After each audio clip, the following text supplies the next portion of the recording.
Welcome to Live Daf, your online Daf Yomi Shir. Shalom Aleichem, welcome back to today's Daf Yomi, which is Yevamos Daf Chav Daled. We begin at the Mishnah, which is 10 lines from the top. Mitzvah bagadol liyabim. Ideally, the eldest brother should do the yibum, whether he's the bechor or next in line. The oldest surviving brother should be the one who does the yibum. We learned this from the pasuk coming up in the Gemara soon. So that's ideal. Lichatchila, the gadol. Vim kadam hakatan zocha. Suppose the younger one stepped in and did the yibum. He has fulfilled the mitzvah. He was zoicha in the mitzvah. Tana Rabbanan. V'haya b'cher. Now the pasuk reads as follows: V'haya b'cher shateled. The pasuk here is describing what happens by yibum. So yibum takes place, and the b'cher asher teled yakum al shem ochav hames. I'm just reading the entire pasuk inside. So the b'cher born will be named, so to speak, after the departed brother. V'lo yimachash ma b'Yisrael, which ensures that that fellow has continuity. His legacy is perpetuated. So the simple meaning of this pasuk would seem to indicate that we're speaking about the son born through the yibum process. So this new son, which we call b'cher, will be given a name after the departed brother. So he's named after his own father. But the Gemara will tell us that we divert, so to speak, the pasuk from the simple meaning, and we darshan, we apply a drasha as follows. V'haya b'cher is a reference to the brother who does the yibum, the oldest one, the b'cher. He is meant to approach the Yevamos and do yibum. We learn that the gadol is meant to do the yibum. Asher teled. We learn from here that a Yevamos only falls liyibum if she has potential to give birth. Prat la'aylanis as opposed to an aylanis who's unfit for giving birth. She'en yoledes, and therefore there's no point in being miyabim her. The whole purpose is to continue the legacy, perpetuate his memory, to continue the mishpah. She can't give birth. Pasuk continues. Yakum al shem achiv. So he will be given he will stand, he will be named after the brother. We learn from here that it's a reference to the fact that the miyabim, the yavim who does the yibum, will now inherit the estate of his departed brother. L'nachla. Ata omi l'nachla. You suggest that it's teaching us about nachla. So he takes over the nachla, the property of his departed brother. Perhaps we're speaking literally that the newborn son will be given a name after his departed father, the fellow that died without children. If his name was Yosef, Yosef, we give the newborn child the name Yosef after his father. Yochanan, if that was his name, Yochanan. The child now is given the name Yochanan. And that, in effect, perpetuates his legacy. How do we know it's not so? How do we know to interpret the pasuk in the manner which you did? That Yocham Hashem Achav L'Nachla means that the Miyavim will now acquire the estate left behind by his departed brother. And the answer is Nemar Kan Yocham Hashem Achav. Here we have the lashon Yocham Hashem Achav. V'nemar Lahalan, and elsewhere we have Al Shem Achayim Yikoru B'Nachlasim. Ephraim and Menashe will be treated equally in terms of inheritance, in terms of nachla, like the other Shvatim. And we learn Ma Shem Ha'amar Lahala Nachla. Just like the word shame in that context is a reference to inheritance. Av Shem Ha'amar Kan Nachla. Here as well, Yocham Al Shem Achiv is in a nachla context. The pasuk continues, V'lo yimachesh my Yisrael, which indicates that the whole reason for Yibum is to continue his shame, continue his family. Pratlas riz sheshmei mach, as opposed to a fellow who passed away, and this fellow was a saris, experiencing a medical condition which didn't allow him to have children. In any case, his name was, so to speak, erased from the start. There's no point to make Yibum. Interesting point. Even though elsewhere, throughout the entire Torah, we know that certainly there is drash, there is remes, there is soid, but at the end of the day, a pasuk has a simple meaning as well, which could be understood by a 5-year-old. Ben chamash lam hikra. Ein mikra yotzim de pshuta. So in conjunction with drasha, we also have the simple meaning as well. But over here, in our sugya, it's done differently. It's an exception. Hacha asoy gzera shava. The gzera shava that we just applied comes along and as afikte mipashte lagamri will divert the pasuk from its simple meaning entirely. Yakam l'shem achiv has nothing to do with naming children. It has to do with the yavam, acquiring the nachla of the departed fellow.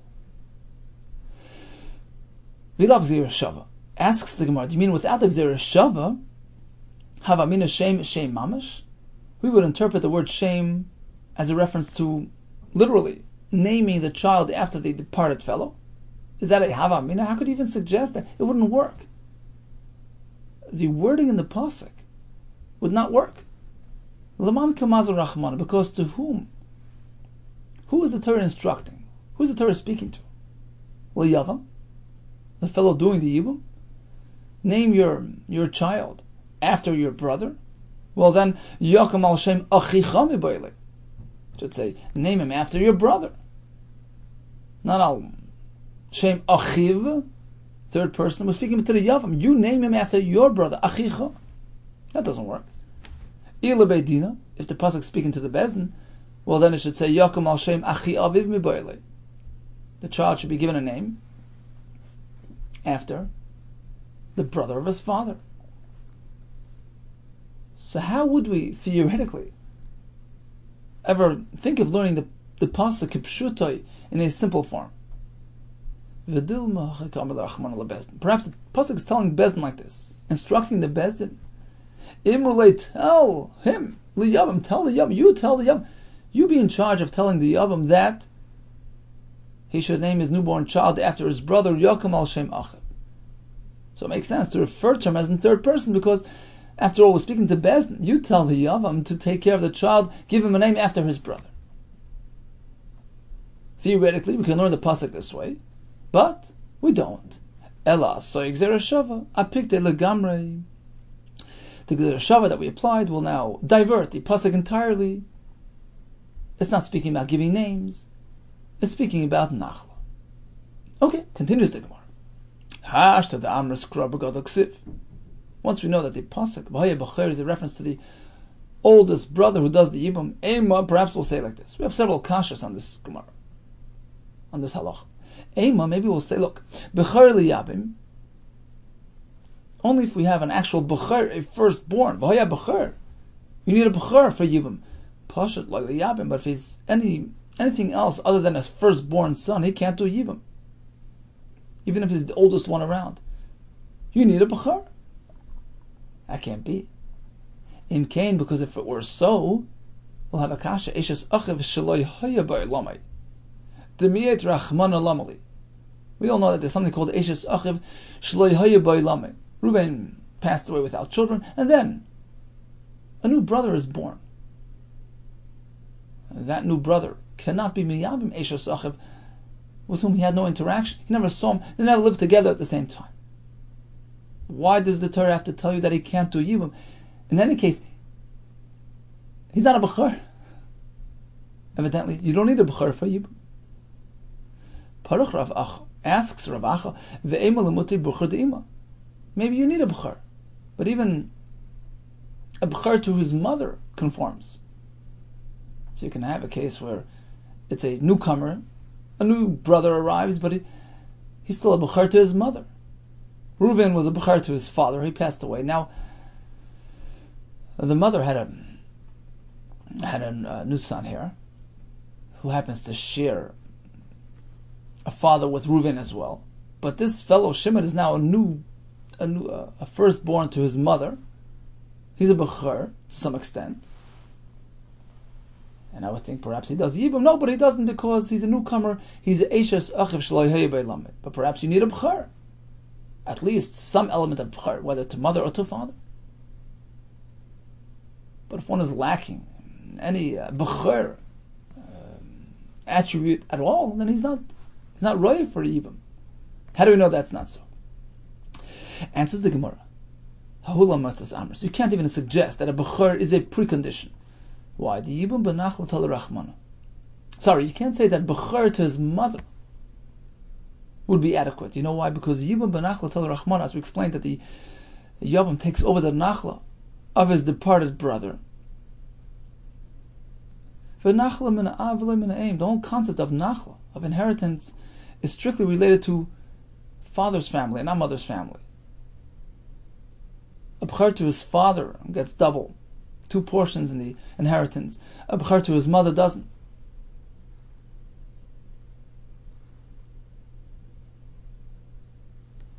So, when the pasuk speaks about a B'char doing the Yibum, we're speaking about a B'char who has B'char privileges pertaining to Nachla. After all, it's the whole point of Yibum. Take over his life, take over his family, take over his Nachla. And we mentioned B'char in that context. Apparently we're speaking about a B'char that relates to Nachla. It only works if it's a B'char to his father. So in any case, we've proven our point. Not only a B'char will do Yibum, any brother can do Yibum, from the fact that the Torah has to exempt an Eishes Achiv Shloi Hayei Lamed, a newcomer, who's not a B'char in any case. Why do we have to rule him out? In any case, he's disqualified. Apparently, even a non-B'char can theoretically do Yibum. Perhaps we'll say, Ki'ika B'char Tiskayim Mitzvahs Yibum. Maybe the Torah means like this. When there is a B'char present, so the system is in place, you have a B'char, you have a second brother, third, you have a B'char here, then this guy mitzvahs Yibum, he can do Yibum, even the other brother can do it. Like a B'char, but there's no B'char present at all. Like this guy mitzvahs Yibum wouldn't apply at all. There's such a havamina. Perhaps Yibum only applies when there is a B'char in the arrangement here. Although he doesn't have to do it, but he has to be here to facilitate Yibum. The pasuk says, "Vaya B'char." It needs to be done in the presence of a B'char. Answers the Gemara Makra. The pasuk says, "Umeis echad mehem." One of the brothers passes away. So you have Reuven, who's a B'char, and Shimon, who's not a B'char. And the pasuk says one of them passed away, and Yibum has applied. Bilei askinesh. We now assume we're speaking even the mis B'char. Reuven the B'char passed away. V'amar Rachman aliyabim katan. The pasuk says Shimon will do the Yibum. So you see, even when there's no B'char at all, Yibum is activated. Ve'ema the mis katan. Maybe Shimon passed away. V'amar Rachman aliyabim B'char. And here the Torah says Reuven should do Yibum, because Yibum only happens when there's a B'char here. That can't be. We already had a Torah to that Akash. Ha'miyat Rachmana Eishes Achiv Shloi Hayei Lamed. The Torah already told us that even a newcomer, a new brother who arrives later, can theoretically do Yibum, if not for the fact that he didn't see. He was Loi Hayei Lamed. But other than that, if not for that requirement of living together and seeing each other, the fact that he's younger in the family would not disqualify him from Yibum. So we have Reuven and Shimon. Reuven is the B'char, and Shimon comes later. After Reuven passes away, theoretically Shimon can do Yibum, if not for the fact that he's Lo Hayei Lamed. It's pretty clear that even without a B'char, Yibum is activated.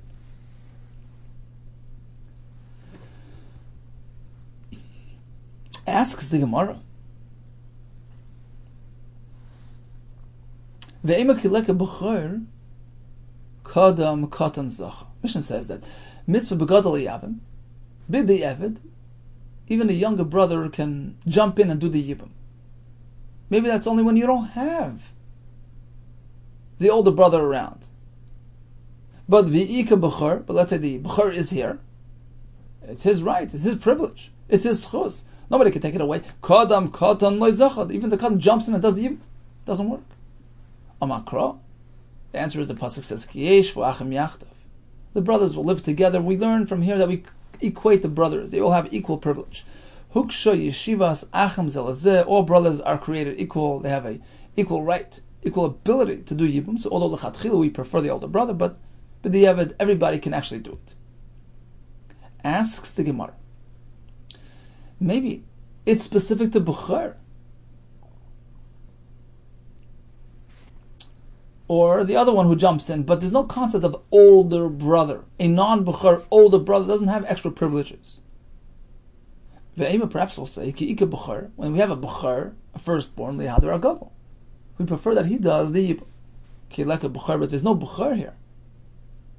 Let's say the Bechor passed away, or the first one was a girl, so you don't have a Bechor. Ein chayzrin etzel gadol. You don't prefer the next in line. Allah matani Abaye kashisha. Why does Abaye teach us in a brayso? Mitzvah bagadol yabim. Ideally, the oldest one should do yibum. Loy ratza, but if he refuses, hoyelchem etzel achiv hakotam. We go to the next in line. If not him, we go to the next one, so on and so forth down the line. Clearly, we prefer the more older one, even if he's not the oldest. So it's not either oldest or anybody. We go down the list, from oldest to youngest. Loy ratz, if the youngest one doesn't want to do the yibum, then we go back to square one, and we offer chalitza to the oldest brother. Chayzrin eitzel gadol, so he can do chalitza. In any case, how do we know that's true? That we go from oldest to youngest. Maybe it's either oldest or anybody. Kibchar, it's a svara. We compare it to a Bechor. Ma Bechor, just like Bechor is special, is unique, in a sense that Bechor Rasa Garmali, he's the firstborn, he's the head of the family, therefore he gets priority. Avgada, likewise, the next in line, Gidulasa Garmali, in fact, he's the next in line, he's the oldest of the remaining brothers. That gives him extra rights and extra privileges, and we prefer that he takes over. Asks the Gemara, the Ema perhaps will say, Kimiyabim Bechor, if the actual Bechor does the Yibum, Lishkol Nachla, he will take over the estate of his departed brother Kimiyabim Pashas. But if anybody else does the Yibum, a non-Bechor, like Lishkol Nachla, he can't get Nachla because the pasuk, which assigns Nachla rights to the Yavam, is speaking about a Bechor. How do we know it applies to a Pasha, to a non-Bechor, to an ordinary brother who does Yibum? Amakra, the pasuk says, Yakim al Shem Hachiv. He gets his brother's nachla. The fact is, he established himself as one who perpetuated his legacy. He took over his family. He was miyavim the wife. It's not limited to Bechor. Anybody who does it will get the nachla rights. If so, Bechor the kayirachmana lama yelchasa. So why, to begin with, does the pasuk even describe the Yavam as being a Bechor? It's seemingly pointless to refer to him as a Bechor, if in any case it applies to any brother. Rashi says, it should have said, Lichtav Gadol. The Gadol does the Yibum. The oldest, second to oldest, third to oldest. There's no point of mentioning the word Bechor. Answers the Gemara L'Grius, actually to his detriment. We compare the Yavam to Bechor. Why? In what way? Ma Bechor einay noitel baroi ke b'muchsak.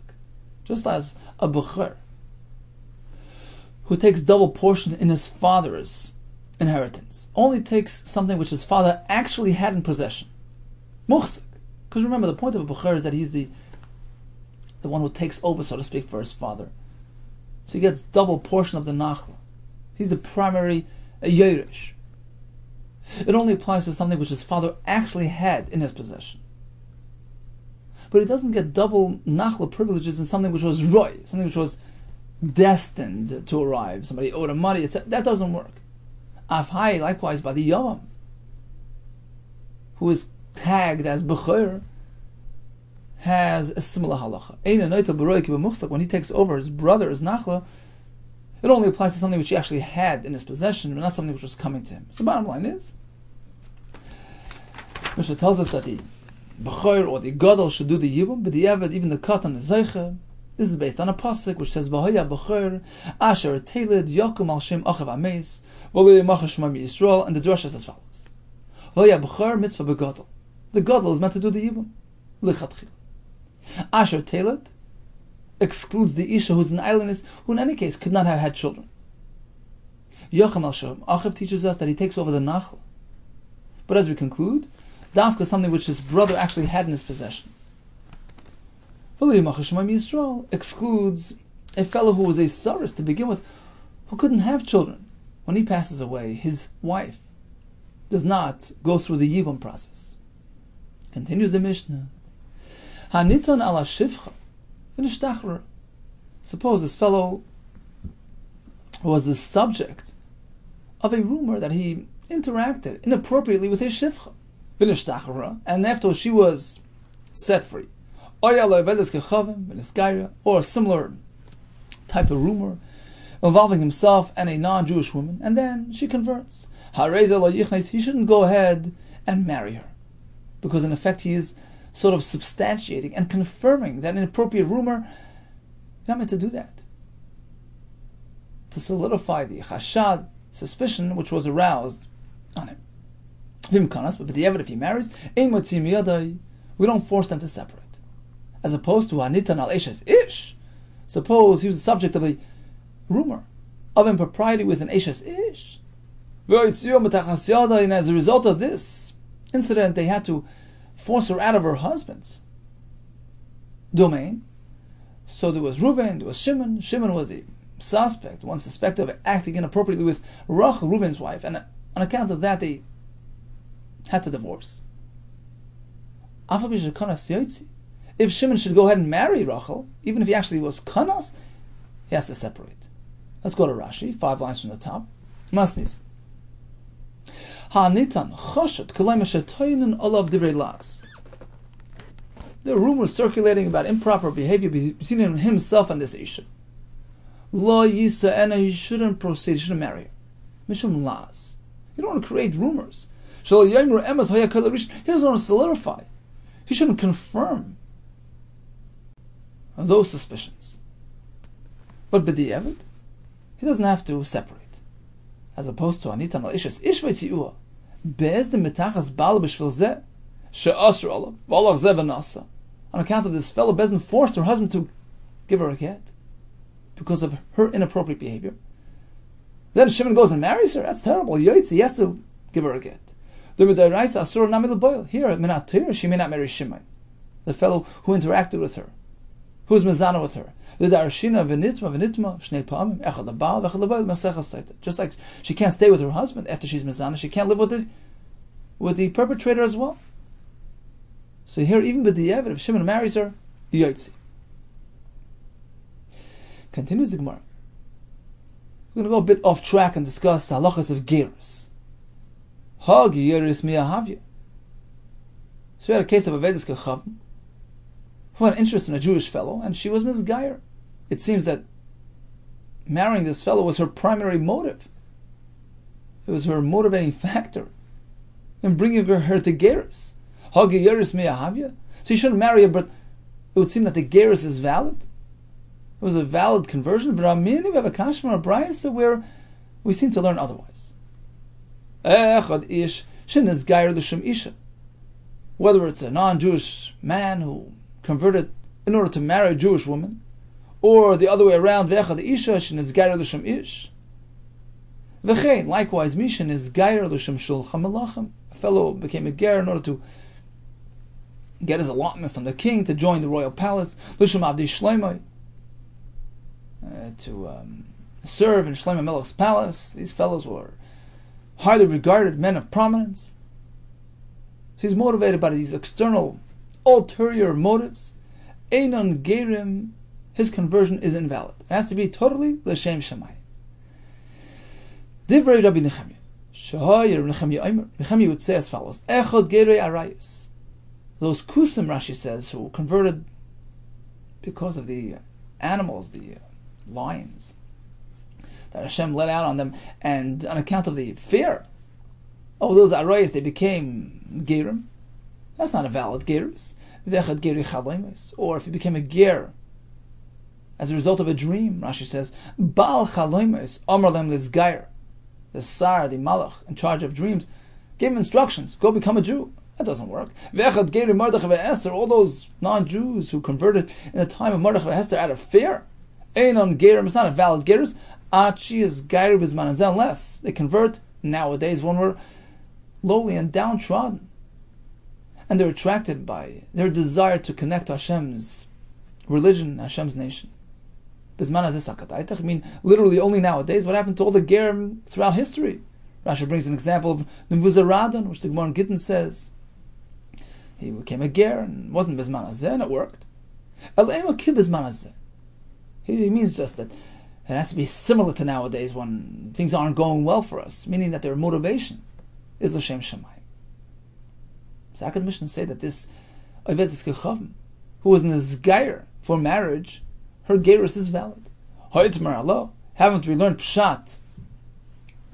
And haven't we had this additional clause, Amar B'tzchok Rav Shmuel, Bar Marta, Mishmei Rab, that we conclude otherwise? The halacha does not follow Rab Nechemya. Halacha kedivrei Omer kulam gerim heim. We follow the shita that all these cases are considered gerus. We don't accept l'chatchila. We prefer not. It's not the ideal, but b'diavad it's a gerus. And that's why now Mishnah it's a gerus. Yachil l'chatchila nami. If that's the case, then she's a proper geyeris. Why can't he just marry this Ovedes Kechavim with whom he interacted beforehand? The answer is nothing to do with the fact that she's not a ger. It's due to Rav Asi. Mishum de Rav Asi. Right? So Yochel Chatchila Nami, why can't he marry? Mishum de Rav Asi, don't Rav Asi. Hoser mimcha akshus peva lazus vasai. One is not meant to generate and feed into rumors of impropriety. And by going ahead and marrying this woman, he's basically confirming the fact that he interacted with her beforehand inappropriately. Lazus Vasayim is something he meant to keep away from. And that's the theme in our Mishnah. Tanu Rabbanan, once we're on the topic of gerus, says the Brisa, Ein mekablan gerim l'moisa Mashiach. We don't accept gerim when Mashiach arrives. In similar fashion, Loi kiblu gerim, loi bimei David, loi bimei Shlomo, in days of David and Shlomo, when Klal Yisrael on top of the list. Klal Yisrael was riding high. We didn't accept gerim. Amar Belezer Maikra. Where do we find this in a pasuk? That we are selective when it comes to accepting gerim. Hein gur yagur efes ma'isi migar itach alayich yipol av idach lay. Explains Rashi off to the left. The pasuk in Yeshaya and Dalet. Hein gur, says Rashi, haboli is gair. If one wishes to become a ger, yagur efes ma'isi. He should come when Klal Yisrael is experiencing hardship. Efes me'oisi, ba'ich einani yimochem. Kaviyachal, when Hashem is not with us. Efes me'oisi. He's gair. Then let us see if he comes. Now we know he really means it sincerely. Migar itach alayach yipol. Migar itach, says Rashi bani Yusach, kasher mart. A fellow who joins you when things are going tough. Alayach yipol, he will rest with you. He'll have a share with you for eternity. Yapol means yanuach, rest with you. K'moy al pnei kol echav nafal yibum mitzadchelav. So the bottom line is we pass on halacha l'maisa. L'chatchila we don't accept when we see there's something else driving this person, but b'diavad it's a gerus. In the Mishnah, we don't marry you because it sort of solidifies the inappropriate room, and therefore we don't want to confirm that chashad and chashash hasim imcha akshus pev lazas vasai. Continues the Gemara. In the second part of the Mishnah we had Anitan al Eshes Ish.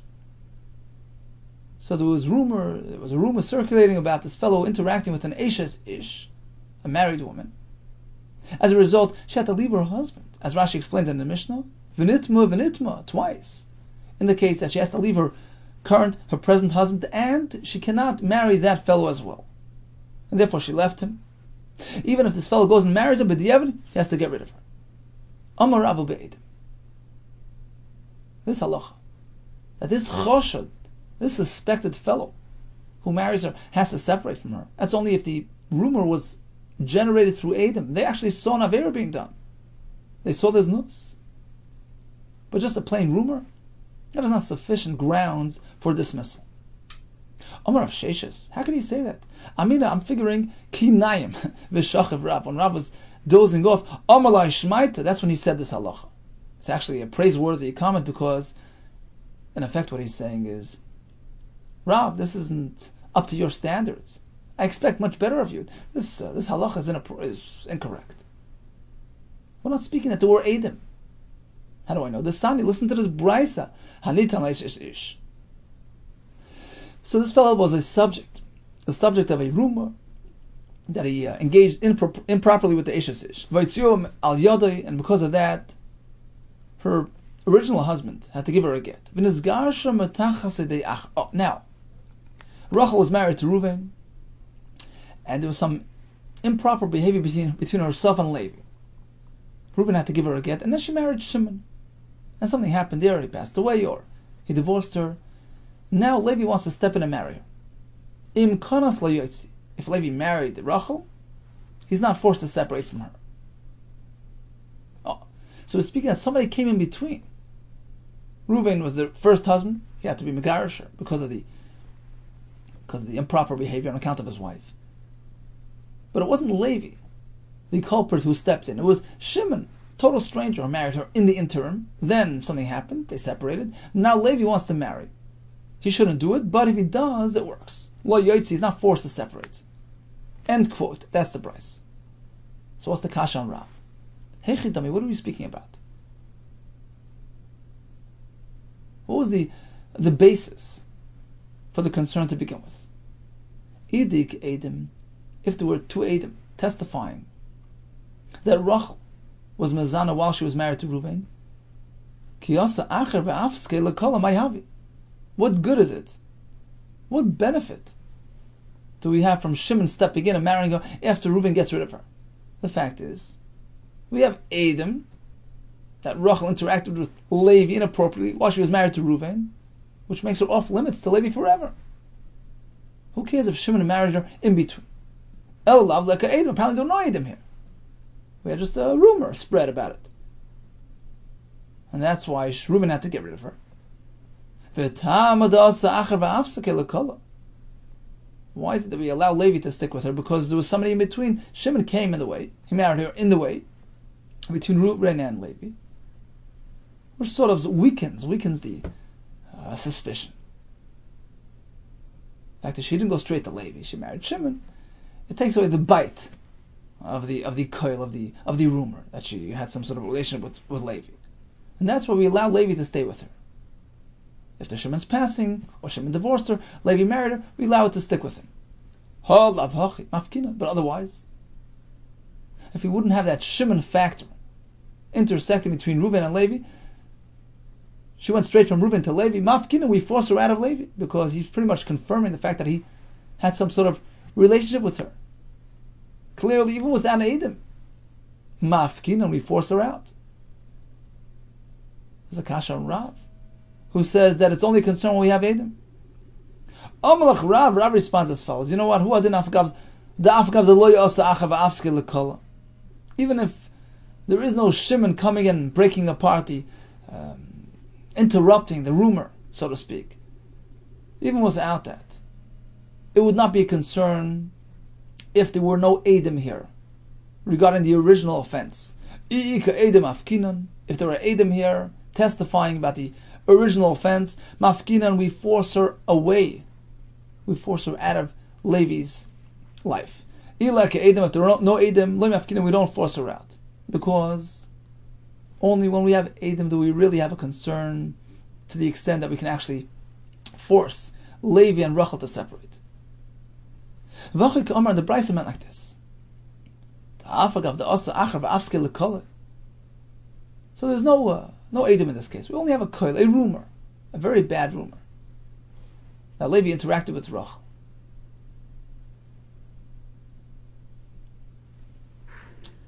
But we're speaking about lechatchila. Lechatchila, even in this case, Levi shouldn't be marrying her. And the chiddush is, even if Shimon came in the way, she went from Reuven, not to Levi, to Shimon, which sort of weakens the effect of the koil, weakens the effect of the chashad. Why did she go to Shimon instead of Levi? So it takes away the bite of the suspicion that she interacted with Levi. Still, even in this case, the Asa Acher Va'avske L'Kol Shimon came along and broke apart terminated, so to speak, the rumor. L'chatchila still no, we don't allow her l'chatchila to marry Levi.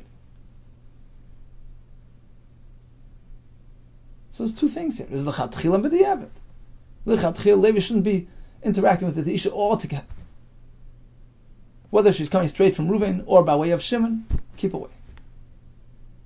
Rav was speaking about b'diavad. Mishnah says if Levi married her, he has to separate. That's only, says Rav, when there were Edom, that there was something wrong. But a koil is not enough to create that severe concern and that severe consequence. Meisveh, here comes another kasha. When do we apply this halacha? That if this fellow, who we call the nit'an, right, the subject of the rumor, marries her, does he have to actually separate? K'she'ein lo bonim. When the original husband, Reuven, had no children with this Isha, Aval yesh lo bonim, let's say Reuven has children. Rachel bore him children. In this case, we have to be extra sensitive to those children and maintain their dignity and maintain their yichas. Lo yiseitze. So now if she left Reuven and she married Levi, we don't force her out of Levi. Why? You know why? Because if we force her out, basically what we're saying is that we're confirming that something went wrong. We're casting suspicion, more than suspicion. We're making it very real that there was an avera done when she was still married to Reuven, and we're stigmatizing these children. We're making them sort of into mamzerim. So when there are children here, we're extra sensitive, extra careful. And even if Levi married Rachel after leaving Reuven, she married Levi, lo yiseitze, she doesn't leave him. We don't want to confirm the rumors. We don't want to substantiate the suspicion which will affect the children.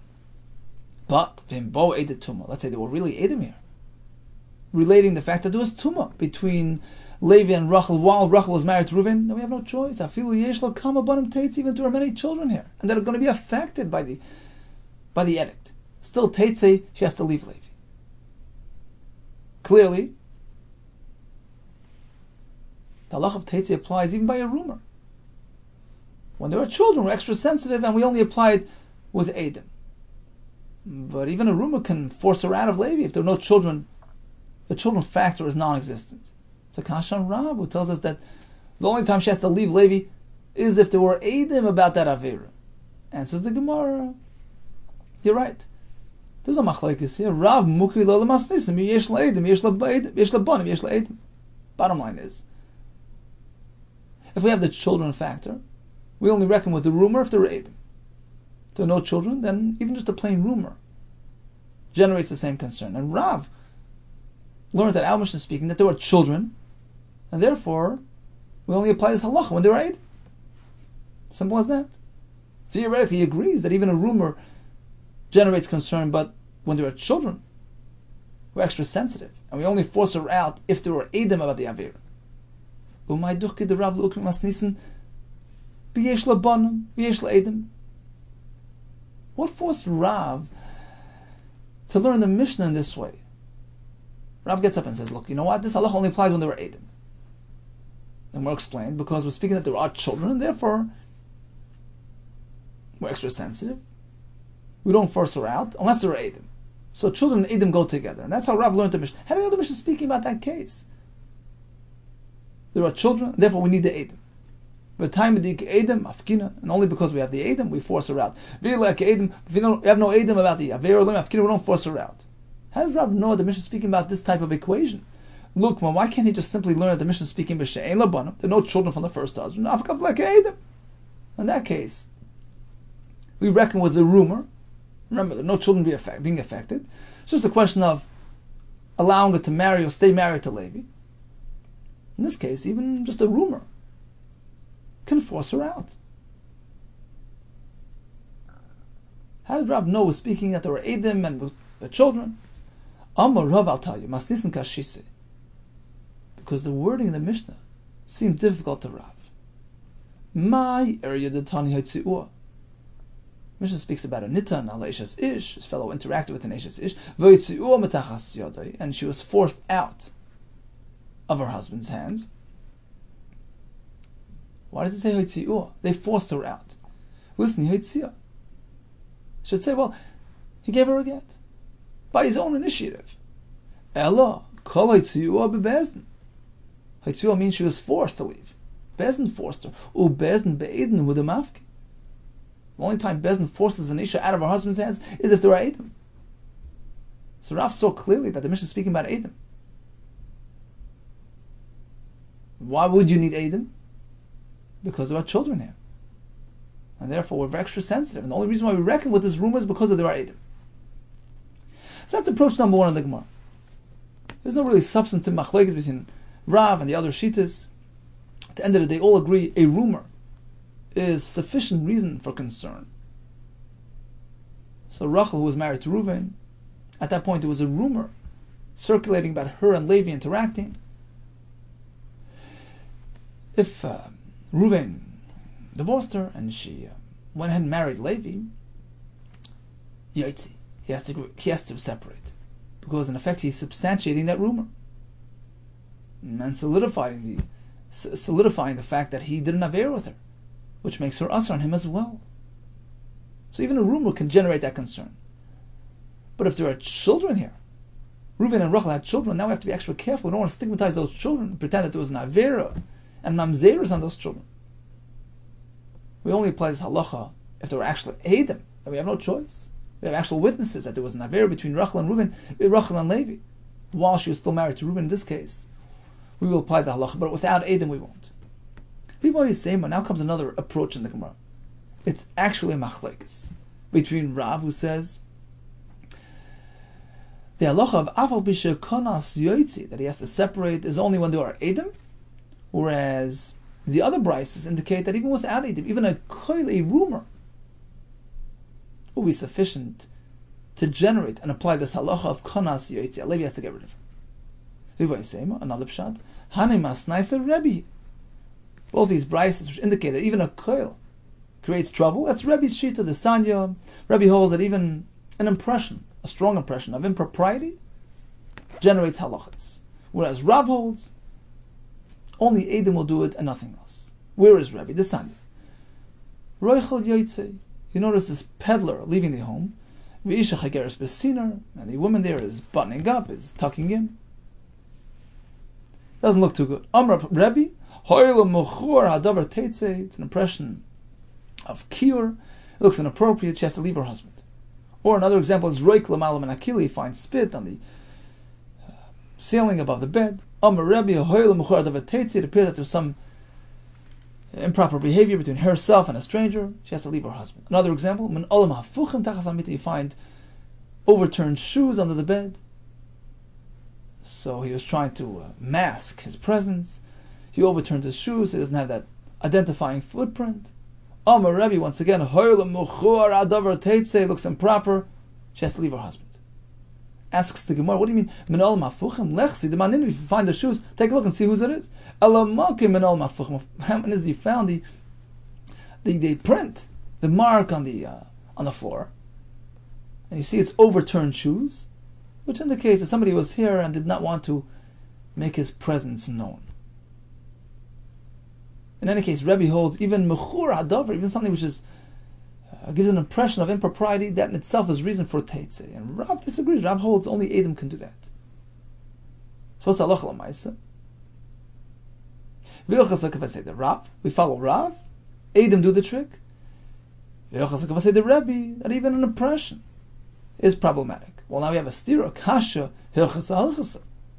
Which way do we follow? Like kasha, the answer is like this. It depends on the circumstance. Depends how potent and powerful the rumor was. Because the pasuk. If the rumor circulating was a intermittent rumor, was up and down, start and stop, that koil does not have potency. But if it was a continuous, uninterrupted koil of impropriety, then we have to reckon with it. If it's a continuous, ongoing rumor, even without Edom, we follow Rebbe, and they have to suffer the consequence. But if it's a stop and go rumor, in that case, only if we have Edom do we reckon with it in accordance with Shita's Rav. Okay, let's do a brief chazar of today's daf. Who's meant to do Yibum? Says the Mishnah, mitzvah bagadol yabim, im katan akatan zacha. It's based on the pasuk, Gavaya b'cher sheteled, Yokam al shem achiv, v'lo yemachish ma b'Yisrael.